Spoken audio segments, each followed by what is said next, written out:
My name is Noel Buck. I'm a midfielder for the New England Revolution, and I grew up in Arlington, Massachusetts.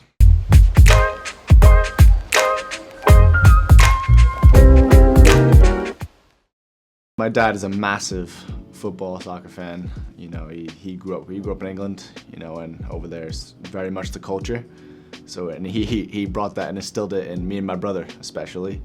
And you know, growing up, I always loved to play. You know, there's a picture of me. I think I was 1, and I'm kicking a ball. You know, and it's also great having an older brother who also loves it as much as I do, because there was always someone to play with, somebody to fight with. You know, I think there were many times in the backyard where he'd beat me, and I'd get all pissy, I'd go to my parents, be like, oh, what's he doing? And, you know, just having that type of family, I think really instilled my love for the game. Well, my dad is a massive Chelsea fan, and I've always loved Frank Lampard. I've watched him ever since I was little, and I really try to model my game after him. I think he's the type of player that I want to be, you know, just workhorse, you know, he can get goals, he can defend, and I just really like the way he played.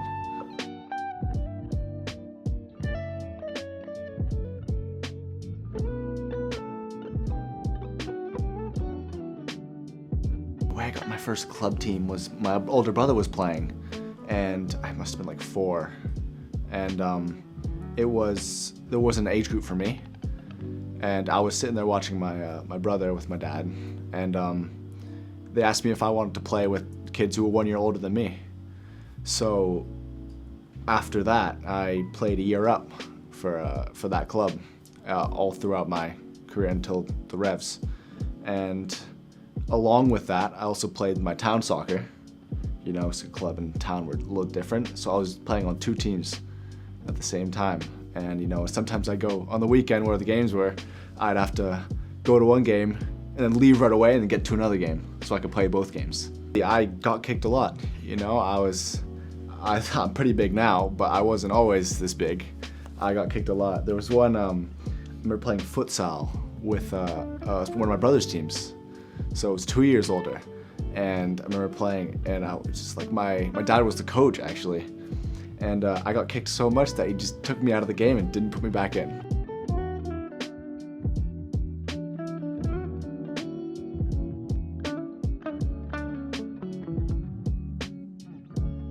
I actually remember the exact moment, because I was driving back from training with my dad, and I must have gotten an email. I must have gotten an email. And it said I was going to be an age group up with the Revs. And that's the first time because we knew I was going to hear it, and I knew I was going to find out whether I was on the team or not. And I found out I'd made the year up team, which was actually absurd. I had no idea how I managed that. And yeah, and then I think a couple months later I was there, you know, first year, didn't play very much. But you know, I think I was 13, 12. When you're there, you're still learning the game, and having that experience of playing a year up and being the smallest guy, being the youngest guy, it's really helped me in my career.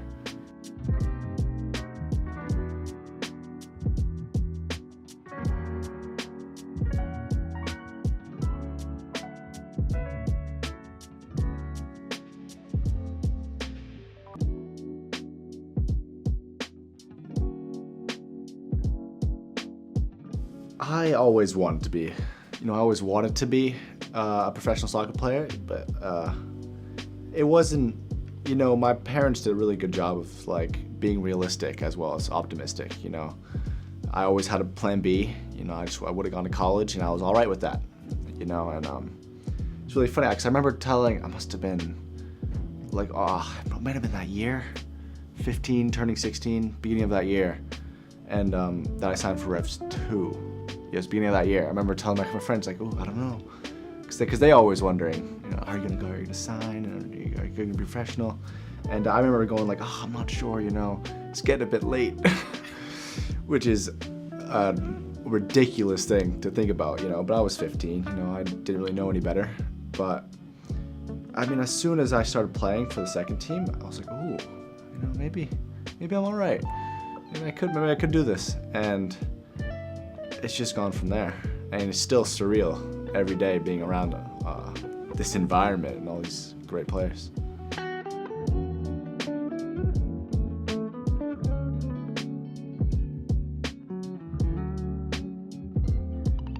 I mean, obviously my parents, just unreal what they do for me, day in and day out. Even now, I'm technically an adult, but I still feel like a kid.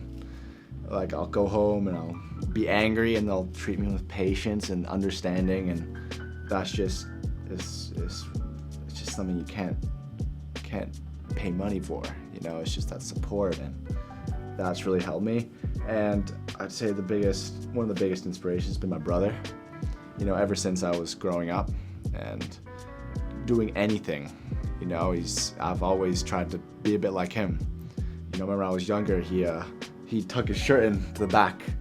We'd wear a big shirt and he'd tuck it in the back. And this is when we were like, I don't know, middle school or younger. And I went and did that and feeling all cool. And it's like that type of things. And not only with that, but he always played older groups with soccer, football. And I've always tried to play a bit like him, and I think it shows it because I think we're very similar players now. And that's because every step of the way I've tried to be a bit like him, because he was always the older, the doing things first, and I think he's one of the most important inspirations for me.